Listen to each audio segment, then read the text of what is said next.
Chaque soir, elle comptait les billets de 10 $, non pas parce qu'elle en avait besoin pour survivre, mais parce qu'elle consignait chaque centime de l'humiliation comme une preuve de l'incompréhension totale de son mari milliardaire envers la femme qu'il était en train de mettre à la porte.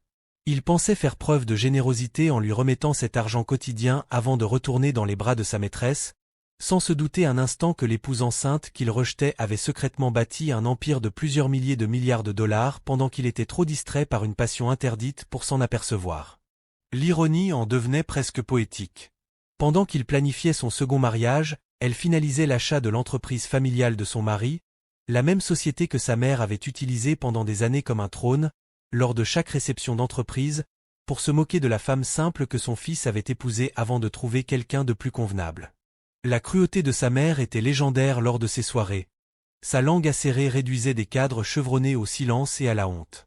Mais sa cible préférée avait toujours été sa propre belle-fille, cette femme enceinte qu'elle croyait piégée et sans défense. Lorsque la prochaine réception de l'entreprise arriva, le milliardaire s'y présenta avec sa maîtresse comme invité officiel. Sa mère préparait sa moquerie la plus cruelle à ce jour, et aucun membre du conseil d'administration ne savait qu'il travaillait désormais pour la femme qui se tenait silencieusement dans un coin, vêtue de sa robe de maternité. Ce que la trillionnaire secrète fit lorsque sa belle-mère lança son attaque ne se contenta pas de révéler la vérité. Cela brisa le milliardaire à un point tel qu'il ne s'en remettrait jamais, détruisit entièrement la vision du monde de sa mère et laissa la maîtresse fixer l'homme qu'elle croyait avoir gagné, réalisant qu'en réalité, elle avait tout perdu. Comment un homme qui avait échangé sa femme enceinte contre 10 $ par jour aurait-il pu mesurer l'ampleur de son erreur? Les décennies de cruauté de sa mère allaient-elles enfin la rattraper en un instant dévastateur? Et la maîtresse resterait-elle si la richesse disparaissait, alors qu'elle ne s'était engagée que pour l'argent? Dans cette histoire, vous découvrirez comment la force silencieuse triomphe toujours de l'arrogance tapageuse, et comment la patience devient l'arme la plus tranchante lorsqu'elle est maniée avec intelligence. Vous apprendrez que les personnes qui vous sous-estiment vous donnent un pouvoir dont elles ignorent l'existence, et que documenter la cruauté vous fournit des preuves lorsque les mots ne suffisent plus. Mais surtout, vous comprendrez que le véritable caractère d'une personne ne se révèle pas dans la façon dont elle traite les puissants, mais dans la manière dont elle traite ceux qu'elle croit sans pouvoir. Parfois, la personne que tout le monde regarde est en réalité celle qui tient toutes les cartes, attendant le moment parfait pour montrer au monde ce qu'est le vrai pouvoir. Elena Martinez était assise au comptoir de la cuisine de ce qui avait été sa maison pendant 7 ans, étalant les billets de 10 $ sur le marbre comme un procureur disposant des preuves lors d'un procès pour meurtre. Chaque billet représentait un jour de sa grossesse, un jour de la cruauté calculée de son mari. Mais plus encore, chaque billet constituait un élément de documentation qui finirait par raconter comment le milliardaire James Wellington avait sous-estimé la personne la plus dangereuse qu'il n'ait jamais réellement connue. Le soleil du soir projetait de longues ombres sur les billets, et elle les photographia méthodiquement avec son téléphone, ajoutant chaque image à un dossier qu'elle avait simplement intitulé « Preuve de caractère ». Les avocats de Morrison et Associates, le cabinet de contentieux le plus redouté de Manhattan, lui avaient pourtant suggéré quelque chose de plus technique lorsqu'elle les avait engagés 3 mois plus tôt. Encore 10 $, Elena, avait dit James ce matin-là, en jetant le billet sur la table du petit-déjeuner où elle examinait des documents d'acquisition sur son ordinateur portable. Des documents qu'il prenait pour des blocs de grossesse ou des listes de naissance, parce qu'il avait cessé de réellement la regarder 6 mois plus tôt, lorsque Vanessa Pierce était entrée dans sa vie, vêtue d'une robe rouge et d'une ambition égale à la sienne. Ça devrait couvrir tes dépenses de la journée. Non? De toute façon, tu ne vas nulle part dans ton état. Ton état. C'est ainsi qu'il appelait désormais la grossesse, comme si leur enfant était un problème médical plutôt qu'un être humain.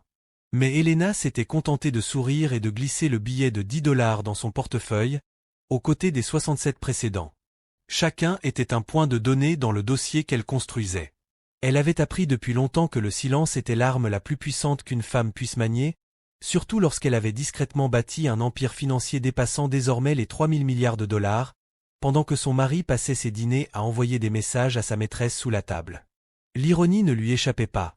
James Wellington, l'homme qui avait hérité de Wellington Industries de son grand-père et se croyait milliardaire autodidacte sans jamais avoir rien bâti de zéro, se vantait actuellement de son génie des affaires auprès de Vanessa, tandis qu'Elena venait tout juste de finaliser l'achat de l'entreprise familiale via un réseau de sociétés écrans si complexe que même son propre conseil d'administration avait recommandé d'accepter la généreuse offre de Prométhée. Holdings.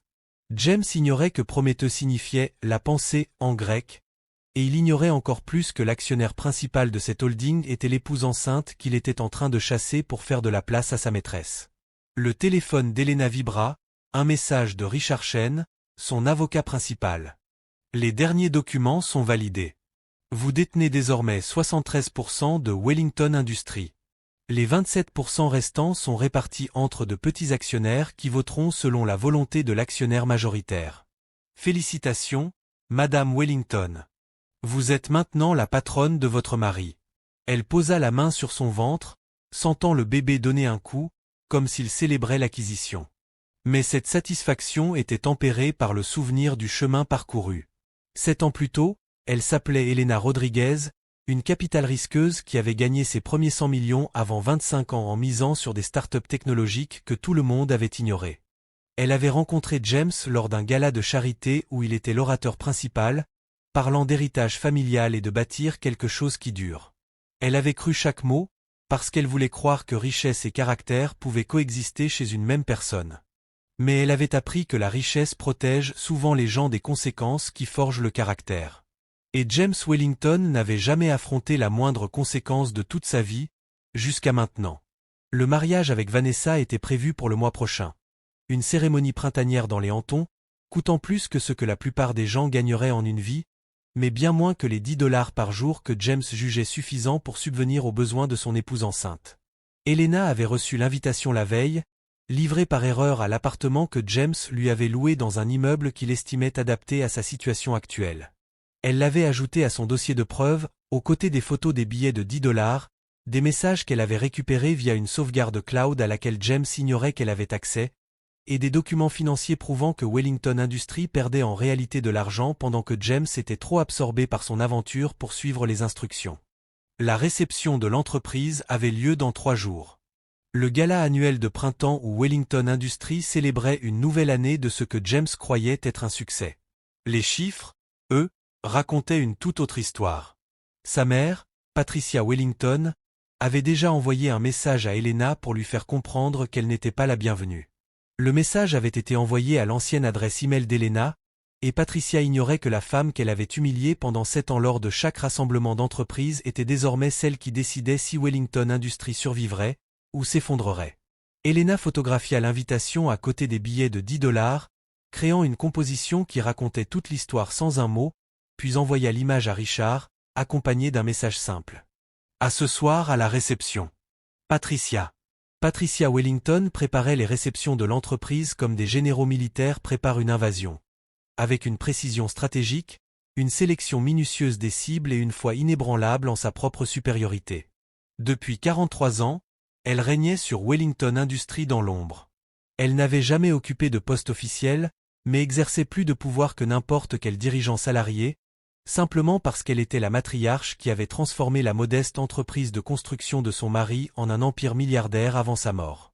Le gala de printemps était son arène, l'endroit où elle rappelait à tous qui avait bâti le royaume qu'il servait. Mais l'événement de cette année avait une signification toute particulière. Elle avait enfin convaincu son fils de se débarrasser de la femme inadéquate qu'il avait piégée avec une grossesse et d'embrasser Vanessa Pierce, une femme que Patricia jugeait digne du nom Wellington.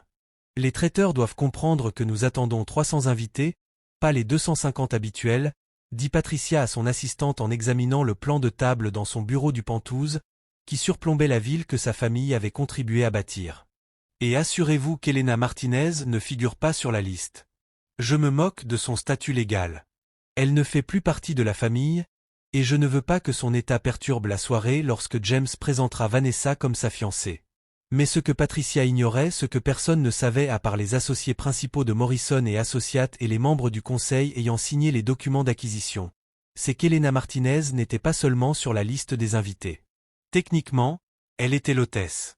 Puisque Prométhée Holdings possédait désormais l'entreprise, l'immeuble et même le bureau du Penthouse où Patricia planifiait en ce moment même l'humiliation finale de sa belle-fille, James Wellington se trouvait dans son bureau d'angle, 3 étages plus bas, en train d'examiner des rapports trimestriels qui auraient dû l'alarmer, mais qui ne le faisaient pas. Il avait appris à interpréter les mauvaises nouvelles comme des contretemps temporaires plutôt que comme des signaux d'alerte d'un échec systémique. Wellington Industries perdait des parts de marché depuis 2 ans, cédant des contrats à des concurrents ayant investi dans l'innovation, tandis que James investissait dans sa relation avec Vanessa. Mais la vente partielle de l'entreprise à Prometheus Holdings avait injecté suffisamment de capital pour donner l'illusion que le problème était maîtrisable. Les nouveaux propriétaires n'ont encore demandé aucune réunion, dit son directeur financier, Robert Torres, lors du briefing matinal, sur un ton laissant entendre qu'il s'agissait d'une bonne nouvelle plutôt que du silence inquiétant que cela représentait réellement. L'accord d'acquisition leur donne le contrôle majoritaire, mais maintient la structure de direction actuelle. Vous restez PDG. Votre mère conserve son rôle consultatif, et les opérations continuent normalement. Exactement comme il se doit, répondit James en validant des notes de frais incluant la location de l'appartement d'Helena, une ligne qu'il avait demandé au service comptable de classer comme contribution caritative, car cela lui permettait de se sentir magnanime plutôt qu'obligé. Le nom Wellington signifie encore quelque chose dans cette ville. Ces prédateurs financiers arrivent, extraient leurs profits et repartent. Nous devons simplement maintenir les apparences jusqu'à ce qu'ils se désintéressent. Les apparences étaient précisément ce qu'Helena étudiait depuis 7 ans, documentant l'écart entre l'image publique de la famille Wellington et leur véritable caractère, avec la rigueur d'une anthropologue observant une civilisation mourante. Elle avait assisté à chaque réception, souri à chacune des remarques perfides de Patricia sur ses origines modestes et son mariage chanceux, et consigné chaque instant où la cruauté familiale se dissimulait derrière une façade de sophistication. Un souvenir frappa James sans prévenir pendant son déjeuner avec Vanessa, dans le restaurant où ils s'étaient rencontrés pour la première fois, là où leur liaison avait commencé 18 mois plus tôt, alors qu'Helena était dans son premier trimestre. Épuisée, nauséeuse, mais essayant encore d'être l'épouse que James prétendait vouloir. Vanessa était une consultante engagée pour rationaliser les opérations, ce qui signifiait identifier quels employés licenciés afin d'améliorer les marges bénéficiaires. James avait été attiré par son efficacité, son absence de sentimentalité, sa capacité à prendre des décisions difficiles sans les complications émotionnelles qu'Helena apportait à tout. « Ta mère veut que je porte les perles des Wellington au gala », dit Vanessa en montrant sur son téléphone une photo de l'héritage familial que Patricia n'avait jamais proposé à Helena malgré cette année de mariage. Elle dit que cela enverra le bon message sur la continuité familiale. James regarda les perles, celles que sa grand-mère portait, celles que sa mère avait promis de donner à son épouse, celles qu'Helena avait admirées sur de vieilles photos sans jamais avoir le droit de les toucher, et ressentit le premier frémissement de quelque chose qui aurait pu être de la culpabilité, mais qui lui était trop étranger pour être reconnu. Helena n'avait jamais demandé les perles, ni les symboles d'acceptation que Vanessa recevait après 18 mois de ce que James n'arrivait toujours pas à appeler une relation sans sentir le poids du mot liaison. Elles tireront à merveille, dit James en chassant l'image d'Helena à leur mariage, portant le simple collier de perles qu'elle s'était acheté elle-même parce que sa mère avait prétendu que les perles de famille étaient en nettoyage cette semaine-là. Tu les mérites. Mais la notion de mérite était sur le point d'être redéfinie d'une manière qui pulvériserait la compréhension que James Wellington avait de la justice, du karma et des conséquences catastrophiques de la confusion entre patience et faiblesse. Vanessa sourit et l'embrassa, avec un goût de champagne et de victoire, totalement inconsciente que la femme qu'il croyait avoir vaincue était en réalité celle qui décidait désormais s'ils auraient encore quelque chose à célébrer lors du gala de l'année suivante. De l'autre côté de la ville, Helena se tenait dans l'appartement que James jugeait adéquat pour son état, examinant le plan de table du gala que son équipe juridique avait obtenu grâce à leur nouveau droit de propriété. Elle avait été placée à la table 17, dans le coin du fond près des portes de service, l'emplacement traditionnel des accompagnateurs d'employés et des personnes jugées insuffisamment importantes pour bien voir la scène. Mais Helena avait d'autres projets concernant l'endroit où elle serait assise. Et ces projets incluaient une position où Patricia Wellington n'aurait d'autre choix que de voir exactement qui elle avait méprisé pendant 7 ans, et où James Wellington serait forcé d'assister à l'effondrement de tout son monde en l'espace d'une seule soirée. Elle posa la main sur son ventre, sentit le bébé bouger de nouveau et murmura. « Ta grand-mère ne le sait pas encore, mais elle vient de nous inviter à notre propre réception d'entreprise. » Le gala de printemps de Wellington Industries transforma la salle de bal métropolitaine en un temple de richesse et d'héritage. Des lustres en cristal diffusaient leur lumière sur 300 invités représentant la rencontre entre l'ancienne fortune et le nouveau pouvoir. Patricia Wellington se tenait à l'entrée, vêtue d'une robe coûtant plus que le loyer mensuel de l'appartement d'Helena, accueillant les invités avec la chaleur maîtrisée de quelqu'un qui avait passé des décennies à perfectionner l'art de faire se sentir les gens à la fois les bienvenus et évalués.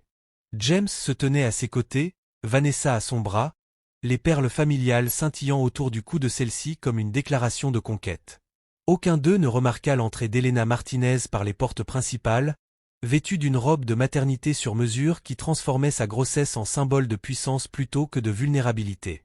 La table 17 est au fond, dit l'hôtesse en consultant sa liste avec le ton gêné de quelqu'un annonçant une rétrogradation. Mais Elena se contenta de sourire, prit la carte de table et traversa la foule avec la grâce tranquille de celle qui savait que la soirée finirait par venir à elle. Elle avait passé 3 heures cet après-midi-là avec son équipe juridique, examinant non seulement les documents de propriété, mais aussi le plan minutieusement élaboré du déroulement de la révélation. Richard Chen souhaitait quelque chose de spectaculaire. Une annonce publique, peut-être une présentation vidéo. Mais Elena avait insisté pour quelque chose de plus personnel, de plus poétique, de plus dévastateur. Elle voulait que Patricia Wellington exprime sa cruauté une dernière fois, avant de découvrir que son public était devenu son juge. Le dîner se déroula exactement comme Patricia l'avait orchestré. Des plats servis à la seconde près, des discours minutieusement calibrés pour célébrer l'héritage des Wellington, et un moment soigneusement planifié après le plat principal, au cours duquel Patricia devait prendre le micro pour parler des valeurs familiales et de l'importance de choisir des partenaires qui élèvent nos standards plutôt que de les abaisser. Elena avait lu les notes du discours auquel son équipe juridique avait eu accès grâce à leur nouveau droit de propriété, et elle s'était étonnée de la manière dont Patricia avait réussi à écrire une allocution entière sur le partenariat idéal sans jamais mentionner Elena par son nom, tout en rendant parfaitement clair de qui elle parlait. À la table 17, Elena était assise à côté de jeunes cadres qui ignoraient manifestement qui elle était, mais qui avaient la gentillesse de l'inclure dans leur conversation sur la politique interne et les spéculations concernant les nouveaux propriétaires. J'ai entendu dire que Prometeux Holdings est une sorte d'investisseur activiste, dit un jeune homme nommé David en baissant la voix. Le genre qui arrive, licencie la moitié du personnel et revend l'entreprise avec profit. C'est aussi ce que vous avez entendu? C'est ce que vous avez entendu? Demanda Elena, d'un ton sincèrement curieux. David hocha la tête avec enthousiasme, manifestement ravi de partager une information confidentielle avec la femme enceinte reléguée au fond de la salle. Patricia Wellington est convaincue qu'ils préserveront l'héritage familial, ajouta une femme nommée Michelle en jetant un coup d'œil vers la table d'honneur, où Patricia riait à quelque chose que James venait de dire. Elle a expliqué au conseil que l'argent des Wellington a bâti cette entreprise et que les valeurs des Wellington la maintiendront, peu importe qui signe les chèques. Elena absorba ces informations et les ajouta au catalogue d'hypothèses qu'elle compilait mentalement. Mais son attention fut attirée vers l'avant de la salle, où Patricia s'était levée et s'approchait du micro avec l'assurance de quelqu'un qui n'avait jamais été contredit en public. La salle se tut instantanément. La réputation de Patricia pour ses discours mémorables s'était forgée au fil de décennies d'observations parfaitement synchronisées et de critiques soigneusement ciblées, laissant le public rire pendant que ses victimes saignaient intérieurement. « Bonsoir à tous », commença Patricia, sa voix mêlant la chaleur d'une grand-mère à la rigueur d'un procureur. Il y a 43 ans, mon défunt mari et moi avons fondé Wellington Industries avec une conviction simple. L'héritage familial ne consiste pas seulement à bâtir une fortune, mais à forger le caractère. Elle poursuivit. Nous croyons que les personnes que nous choisissons d'avoir à nos côtés, nos partenaires, nos associés, les membres de notre famille reflètent qui nous sommes et ce que nous valorisons. Elena sentit son téléphone vibrer. Un message de Richard. L'équipe juridique est en position. La sécurité a les documents. Dites le mot et nous exécutons. Elle répondit simplement. Pas encore. Laissez-la terminer. Patricia continua, portée par son thème. Récemment, notre famille a dû effectuer certains changements nécessaires. Mon fils James a eu le courage de reconnaître lorsqu'une relation ne sert plus son objectif le plus élevé, lorsqu'un partenariat repose sur les circonstances plutôt que sur une véritable compatibilité. La salle était désormais plongée dans un silence total. L'allusion était suffisamment claire pour que plusieurs invités jettent un regard vers la table 17, même si la plupart ne connaissaient pas assez Elena pour la reconnaître. Et je suis fier d'annoncer qu'il a choisi d'avancer avec quelqu'un qui incarne véritablement le standard Wellington. Une femme ambitieuse, sophistiquée, et engagée dans un véritable partenariat. Veuillez vous joindre à moi pour féliciter James et sa fiancée, Vanessa Pierce.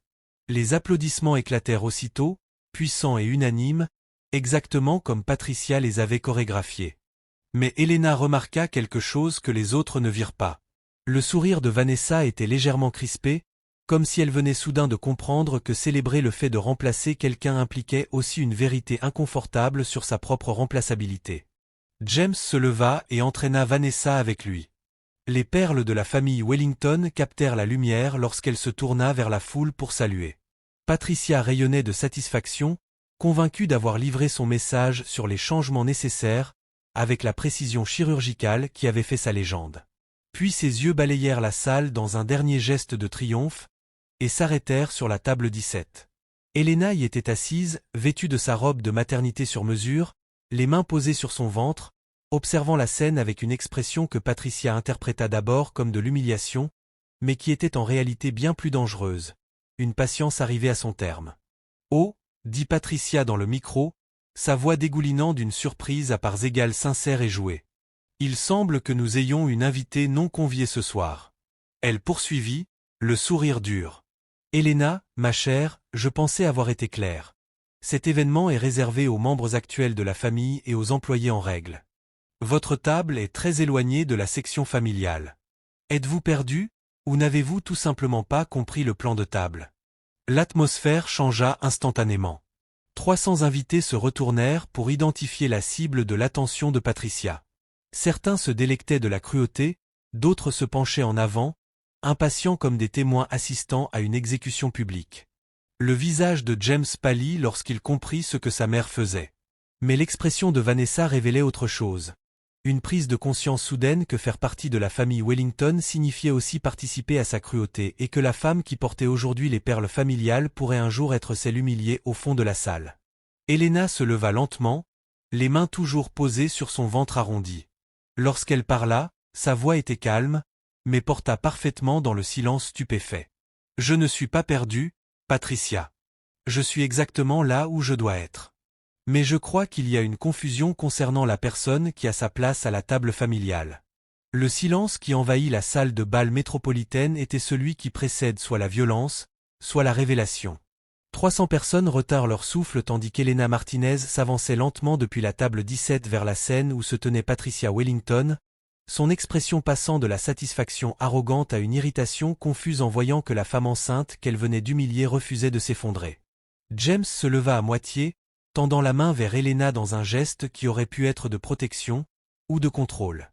Mais Vanessa le força à se rasseoir en lui serrant le bras, comme si elle pressentait qu'un événement catastrophique était sur le point de se produire et voulait qu'il soit assis lorsqu'il frapperait. « Patricia » dit Elena d'une voix toujours douce, désormais amplifiée par l'acoustique de la salle à mesure qu'elle approchait de la scène, « vous avez demandé si je comprenais le plan de table. »« Oui, je le comprends.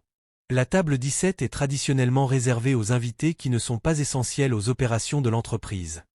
Les accompagnateurs, les actionnaires mineurs, les personnes présentes par courtoisie plutôt que par droit. » Elle s'arrêta au pied des marches de la scène, une main sur la rambarde, l'autre toujours posée sur son ventre. « Mais je crois qu'il y a un malentendu fondamental concernant ma relation avec Wellington Industries. » Le visage de Patricia se durcit, adoptant l'expression qu'elle réservait aux subordonnés dépassant les limites. « Elena, ce n'est ni le moment ni l'endroit pour la scène que vous préparez.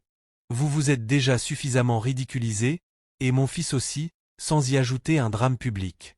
Je possède cette entreprise, Patricia. » Les mots furent prononcés sans emphase, sans théâtralité, sans le moindre effet de manche qui aurait pu les faire passer pour un bluff, mais avec la simplicité définitive de quelqu'un énonçant un fait évident que les autres avaient inexplicablement ignoré. Le silence qui suivit était différent, non plus chargé d'attente, mais figé de stupeur, tandis que 300 personnes tentaient d'assimiler une information qui ne correspondait en rien à ce qu'on leur avait dit au sujet de l'acquisition par Prometheus Holdings. James se leva de nouveau, cette fois avec assez de force pour faire basculer sa chaise. « C'est ridicule. Elena, tu es bouleversée. Je comprends, mais faire de fausses déclarations lors d'un événement d'entreprise. Prometheus Holdings a acheté 73% de Wellington Industries il y a 6 semaines, poursuivit Elena, sans jamais hausser la voix, mais la faisant pourtant résonner dans toute la salle de bal. Le conseil d'administration avait recommandé d'accepter l'offre parce que l'entreprise se vidait de son sang. 2 années consécutives de perte de parts de marché, des expansions ratées et une direction trop distraite par des affaires personnelles pour remarquer l'hémorragie. Prometheus Holdings est une filiale de Martinez Global Enterprises, la société mère de mon portefeuille de capital risque. Je suis Prometeux Holdings. James, j'ai racheté l'entreprise de ta famille pendant que tu planifiais ton mariage avec Vanessa. Richard Chen apparut à l'entrée de la salle de bal, accompagné de 3 collaborateurs, chacun portant une chemise en cuir qu'Elena reconnut immédiatement comme la documentation complète de l'acquisition.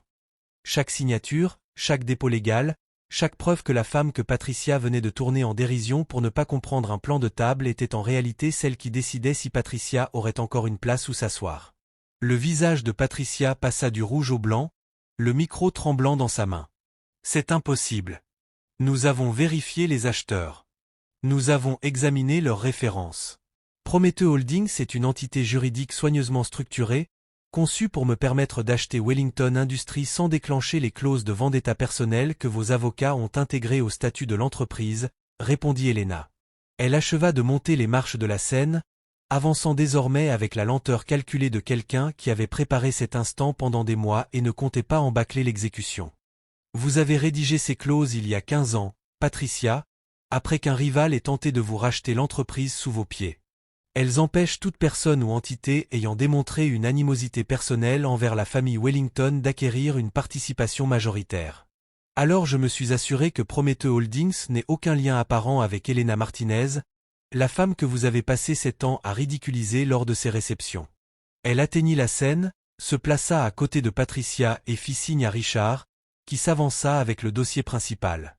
Elena l'ouvrit, révélant les documents de propriété où sa signature apparaissait clairement, puis le tendit à Patricia avec la même courtoisie glaciale que celle que Patricia utilisait lorsqu'elle lui disait qu'elle n'était pas la bienvenue aux événements familiaux. Chaque billet de $10 que James m'a donné, dit Elena. Sa voix restait maîtrisée, mais elle portait désormais une dureté nouvelle, signe que la patience s'était entièrement transformée en pouvoir. J'ai documenté chaque humiliation lors de ces réceptions. Chaque remarque méprisante sur mes origines modestes. Chaque fois que vous disiez à James qu'il avait épousé quelqu'un en dessous de son rang. Je n'ai pas fait cela par vengeance, Patricia, mais pour constituer des preuves. Des preuves de caractère. Des preuves qui m'ont permis de comprendre exactement à qui j'avais affaire lorsque j'ai dû décider si je sauverais cette entreprise, ou si je la laisserais s'effondrer sous le poids de l'arrogance de votre famille. James avait rejoint la scène. Son visage exprimait désormais la compréhension brutale de quelqu'un qui voyait toute sa réalité se réorganiser sous ses yeux.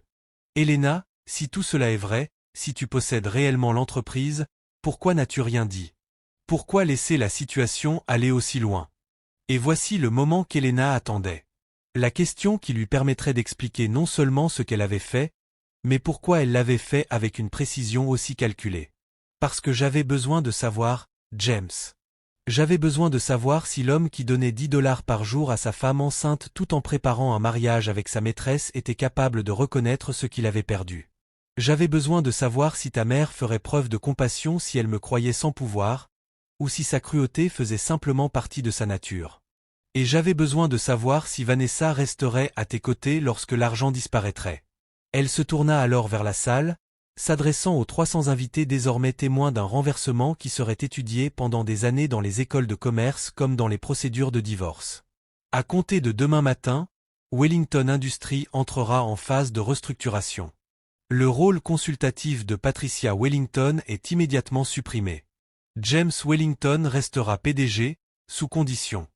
Il recevra les mêmes $10 par jour qu'il me donnait et découvrira s'il est possible de diriger une entreprise tout en subissant la même dignité et le même respect que ceux qu'il réservait à sa femme enceinte. Le contrat de consultante de Vanessa Pierce est résilié. Avec effet immédiat. Vanessa s'était déjà levée et se dirigeait vers la sortie, ses instincts de survie suffisamment aiguisés pour reconnaître un navire en train de sombrer. Les perles de la famille Wellington pendaient encore à son cou, mais son lien avec l'homme qui les lui avait offertes était déjà rompu. James la regarda partir avec l'expression de quelqu'un comprenant enfin qu'un partenariat fondé sur l'ambition plutôt que sur le caractère s'évapore dès que l'ambition ne peut plus être nourrie. Mais c'est le visage de Patricia qui révélait la véritable dévastation. L'effondrement d'une vision du monde bâti sur plus de 40 ans. La prise de conscience que la femme qu'elle avait persécutée lui avait été stratégiquement supérieure depuis le début. Et l'écrasante certitude que chaque acte de cruauté avait été observé, consigné, puis transformé en arme par quelqu'un qui jouait une partie bien plus longue qu'elle ne l'avait jamais imaginée. Vous nous avez écrasés, murmura Patricia. Le micro capta ces mots qui n'étaient pas destinés à être entendus, mais qui résonnèrent désormais dans toute la salle. Vous avez détruit tout ce que nous avons construit. La main d'Elena retourna sur son ventre, sentant le bébé bouger avec un timing presque parfait. Non, Patricia. Vous avez tout détruit vous-même. Moi, je n'ai fait que documenter la destruction et décider si ce qui restait méritait d'être sauvé. Et j'ai décidé que certains héritages, se bâtis sur la cruauté et maintenus par l'humiliation, méritent de s'achever pour que de meilleurs puissent commencer. Elle quitta la scène, laissant derrière elle le micro, les documents et la famille Wellington brisée. Elle ne retourna pas à la table 17, mais se dirigea vers la sortie où Richard l'attendait avec la voiture qui la ramènerait à l'appartement que James jugeait autrefois adapté à sa situation. Derrière elle, James Wellington resta figé entre sa mère et la porte par laquelle sa maîtresse venait de s'enfuir, comprenant enfin l'ampleur de l'erreur d'avoir échangé sa femme enceinte contre $10 par jour. L'homme qui se croyait généreux découvrait qu'il avait été catastrophiquement aveugle. Et le poids écrasant de cette vérité, avoir chassé la seule personne capable de le sauver, le hanterait pour le reste de sa vie, comme un fantôme qu'aucune fortune ni aucune rédemption ne pourrait jamais totalement exorciser. Dans la salle de bal, 300 témoins demeuraient figés dans un silence stupéfait, après avoir assisté à une justice poétique exécutée avec la précision d'une stratège transformant la patience en pouvoir et l'humiliation en triomphe. Le gala de printemps de Wellington Industries resterait dans les mémoires, mais pas pour les raisons que Patricia avait imaginées. Il serait retenu comme la nuit où la force silencieuse vainquit l'arrogance tapageuse, où les preuves documentées écrasèrent les certitudes de supériorité, et où la femme en robe de maternité révéla qu'elle avait été la personne la plus puissante de la pièce depuis le début. Elena Martinez entra dans l'air frais de la nuit, posant ses deux mains sur son ventre où grandissait son enfant. Un enfant qui n'hériterait pas du nom Wellington, mais de la leçon que le caractère, la patience et la stratégie valent bien plus que toutes les perles de famille et les réceptions mondaines du monde. Le gala se poursuivit derrière elle, mais sans la famille qu'il était censé célébrer, et avec une nouvelle certitude. Sous-estimer les personnes silencieuses est l'erreur la plus coûteuse que la richesse puisse acheter. 6 mois après le gala qui mit fin à la dynastie Wellington, Elena Martinez se tenait dans le siège fraîchement rénové de ce qui s'appelait désormais officiellement Martinez Wellington Industries, tenant sa fille de 3 mois contre son épaule tout en examinant les rapports trimestriels montrant le premier trimestre rentable de l'entreprise depuis 3 ans. Le bébé, Sofia Elena Martinez, était né exactement 2 semaines après le gala, comme si elle avait attendu que sa mère referme un chapitre avant d'en ouvrir un autre.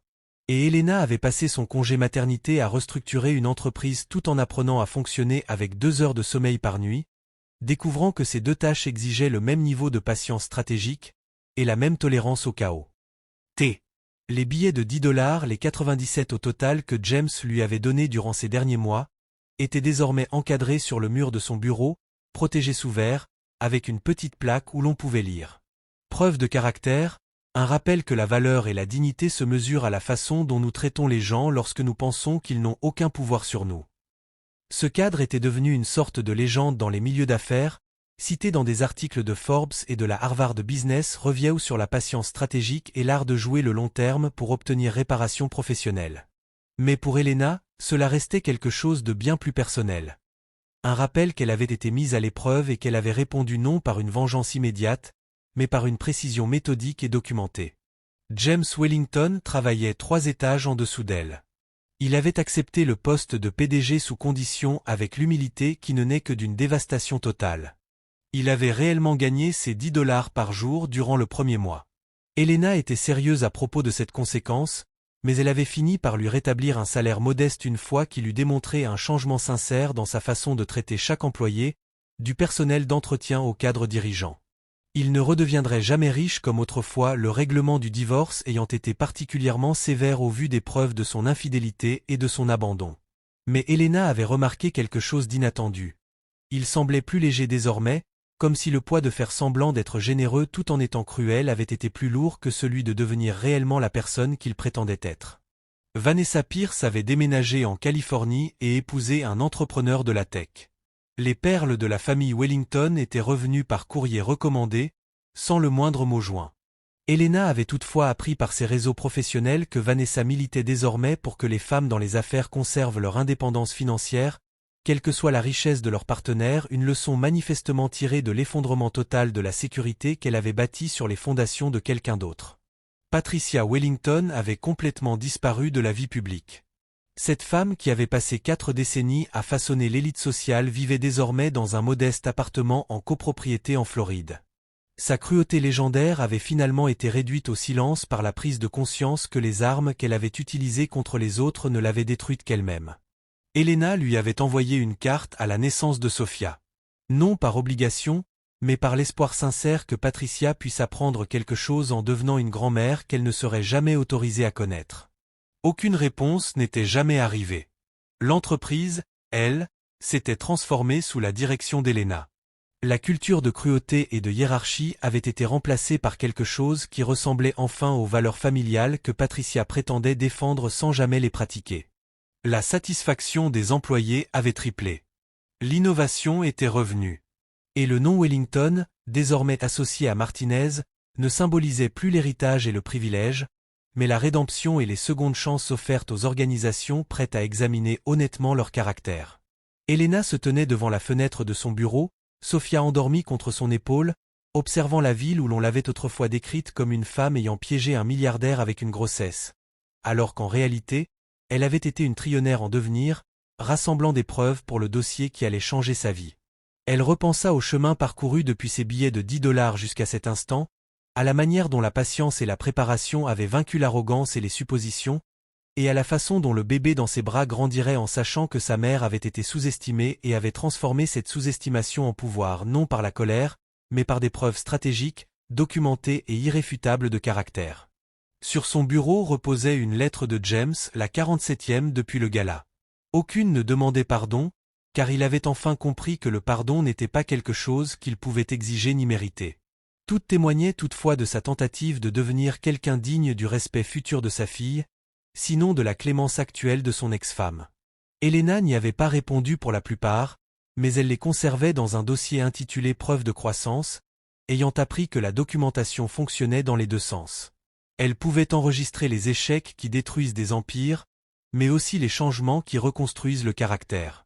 Les billets de $10 sur son mur captèrent la lumière de l'après-midi, se transformant de preuves d'humiliation en démonstration que les erreurs les plus coûteuses sont toujours celles qui ne coûtent rien sur le moment, mais tout à la fin, et que les investissements les plus précieux sont ceux qui exigent de la patience pour mûrir, mais offrent des retours qui durent pour toujours. Sofia remua contre son épaule. Et Elena murmura les mots qu'elle répéterait tout au long de la vie de sa fille. « Souviens-toi, ma chérie, ta valeur n'est jamais déterminée par la façon dont les autres t'évaluent, mais par la manière dont tu te respectes assez pour documenter la vérité et attendre le bon moment pour la révéler. » Au dehors, la ville poursuivait son mouvement incessant, pleine de personnes faisant des choix entre caractère et conséquences, entre patience et pouvoir, entre donner $10 et se croire généreux, ou comprendre que la véritable générosité comme la véritable force ne se mesure pas à ce que l'on donne quand on a tout, mais à ce que l'on devient lorsqu'il ne nous reste plus que notre caractère pour nous soutenir. L'héritage Wellington Martinez continuerait, mais il serait écrit par une femme qui avait compté des billets de $10, non parce qu'elle en avait besoin, mais parce qu'elle avait compris que la documentation était le destin, et que la personne assez patiente pour rassembler des preuves était toujours plus puissante que celle assez arrogante pour les créer.